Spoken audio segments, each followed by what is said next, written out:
Hello আমার প্রিয় বন্ধুরা, সবাই কেমন আছো?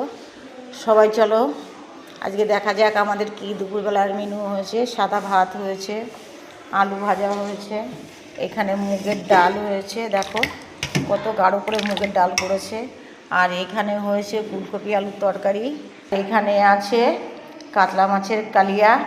কেমন হয়েছে বলো? পেঁয়াজ ছাড়া কালিয়া রান্না হয়েছে। এখানে পেঁয়াজ হয় না, আমরা পেঁয়াজ খাই না, তাই পেঁয়াজ দিয়ে কোনো কিছুই হয় না। এখানে দেখো আমড়ার চাটনি হয়েছে, আমাদের গাছেই হয়েছে আমরা, এটা বুনো আমড়া বলে, এটা বুনো আমড়ার চাটনি হয়েছে।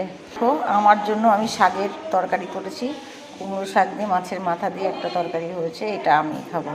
আমি যেহেতু এগুলো ফুলকপির তরকারি খাই না, মুগের ডাল খাই না, আলু খাই না, এটা দিয়েই আমি খাবো। তাহলে আজকে দুপুরবেলার মেনুটা তোমাদের সবাইকে দেখিয়ে দিলাম, কেমন হয়েছে বলবে কমেন্ট করে, ঠিক আছে?